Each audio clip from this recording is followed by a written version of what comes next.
Wednesday night storm with heavy hailstones, thunder and lightning wasn't as bad as 2015, but it certainly left a mess.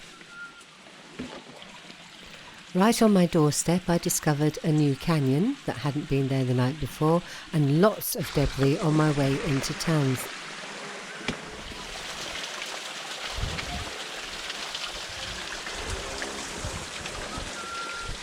Our local wheelie bin had been shoved off its normally tidy terrace and replaced with almost a metre of rubble.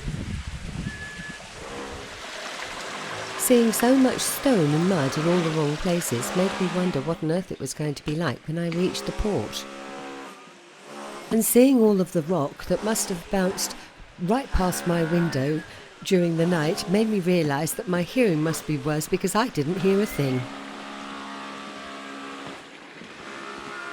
The water must have really built up some speed going around this corner because it was quite clear of rock all the way down to the football field steps, where it suddenly turned right and there was a bank of rubble left behind as it headed then into town. And around each corner there were more mud in patches, and you can see on these steps how high the water had risen.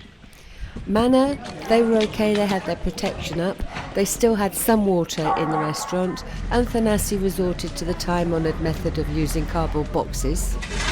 By the time I reached the port in the early morning, the clean-up operation was well underway. The east corner of the harbour had the worst of it and was very, very muddy, although as you can see from the film, they were making good headway of clearing it by 11 o'clock. Instead of it being its normal crystal clear blue colour, the water in the harbour suddenly started to look a little bit more like the River Thames.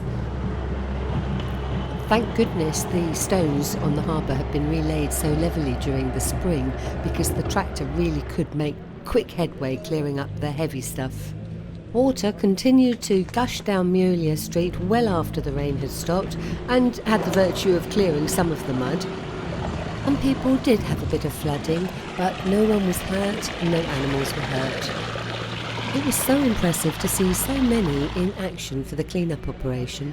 I bet that Hydra Harbour will be back to its beautiful self again tomorrow.